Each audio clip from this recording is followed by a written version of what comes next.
Unang-una, masasabi natin ang Vice Presidente ay bulag.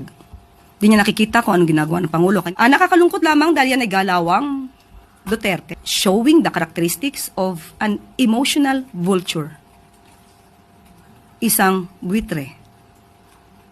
Nagpapanggap na concern sa kalagayan ng bansa when in fact, she admitted that she doesn't want to help the President in his projects for the country. Drama, pero walang gawa. Ito na naman tayo, Mars. Putang ina ka, iyan ka na naman. Nakakalungkot lang. Galawang Duterte. Putang ina mo. Mas nakakalungkot yung galawang magnanakaw. Mas nakakalungkot yung galawan ni Adik. Nakakalungkot. Ganito lang nangyari sa Pilipinas. Ang mga nalulungkot lang naman sa mga galawang Duterte, yung mga katulad nyo na kurap. Walang pagmamahal sa bayan, magnanakaw. Putang ina mo, nakakalungkot lang. Galawang Duterte. Masaya kami sa galawang Duterte. Obvious ba? Mahal ng taong bayan. Mahal ng mga Pilipino, mga Duterte. Ilan lang kayo na nalulungkot. Tapos mga bayan pa. Putang ina ka. Ano sinasabi mo na si VP Sara po ay bulag? Hindi niya nakikita ang ginagawa ng Pangulo. Tang ina mo, gising na gising si Sara. Katulad ng taong bayan, gising na gising si Sara. Kitang-kita namin lahat na wala talagang ginagawa si Bangag. Ano ginagawa niya? Yung pupunta siya sa isang lugar. Tapos i-report niya sa taong bayan, yung pinuntahan niya, yung nakita niya, tapos wala na. Putang ina mo. Hindi trabaho ng Pangulo yan. Hindi galawang presidente yung galawan ni Bangag. Parang ikaw, na dapat sana matalino ka dahil abogada ka, pero yung galawan mo, pang mahinang lina lang, pang boba. Putang ina to, bulag si VP Sara sa ginagawa ng Pangulo. Walang ginagawa. Kasi kung may ginagawa niyan, eh di sana nakita sa trust rating. Hindi mapasisinungalingan, hindi mapapasubalian ang performance ni Bangag kung talagang meron. Makikita sa ratings yan. Hindi mo kailan pa ulit-ulit na sabihin na may ginagawa si Bangag dahil kami mismo ang makaka-appreciate niyan, boba. Putang ina, nagalit mo na naman ako eh. Putang ina ka eh. Sasabihin mo pa na buitre. Si Sara, buitre. Si Sara talaga yung buitre. Si Sara talaga yung ganit, buwaya. Walang ginagawa, puro drama. Putang ina mo. yung style mo, masyado ng luma.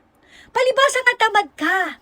Ibis na inaatake mo si Sara, na akala mo naman makakatulong para ikaganda ng imahe ni Bangag, wala rin nangyayari. Nakita mo naman ang rating ni Bangag, sad-sad hanggang impyerno. Instead of attacking the Vice President, bakit hindi mo na lang kami kumbinsihin o paniwalain ng mga Pilipino sa galing at husay na pamamahala ni Ngagaba? Ganun yun eh. Dahil nga walang performance. Wala ka may pagmamalaki na ginawa ng Pangulo para sa mga Pilipino, binabanatan mo na lang si Sara. Eh di ganun yun, di ba? Yung mga bobo, yung mga mahinang lila lang. Dahil hindi nga nila kaya yung kalaban nila, dahil wala talaga sila maiba to, sisiraan na lang.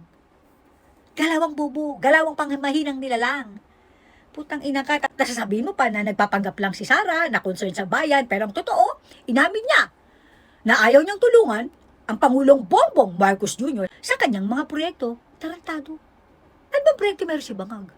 Wala! Si Sara, yan ay miyembro ng gabinete ni Marcos. So, ibig sabihin, sinubukan niya ring makapagtulungan sa administrasyon, hindi na lang niya nasikmura kasi nga puro pagnanakaw ang ginagawa. Di ba ginamit pa nga nila yung DepEd? Binigyan nila ng malaking budget ang DepEd, yung pala para sa mga bulsa nila. Kaya nga nagkagulo-gulo kasi hindi pumayag si Sara. Kaya nga nagalit si Martin Buhaya. Dahil hindi nakipagsanib pwersa sa kanila si Sara. Nakipagtulungan siya, Mare.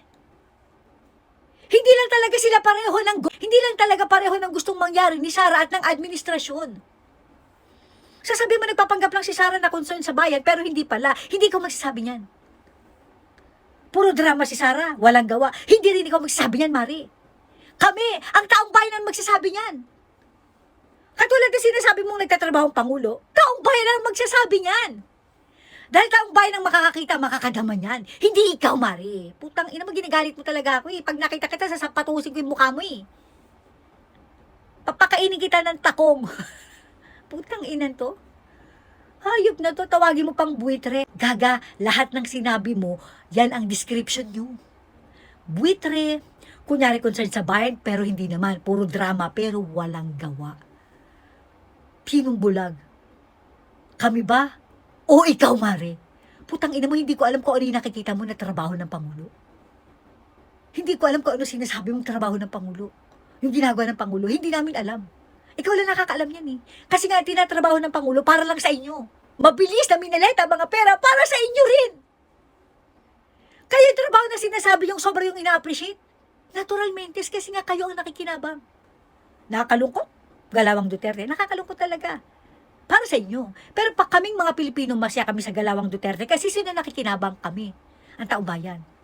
Putang ina mo, Mari, huwag ka magpapakita sa akin na huwag tayo magkakasalubong dahil sinasabi ko sa'yo. Putang ina mo, palalamunin kita ng takong.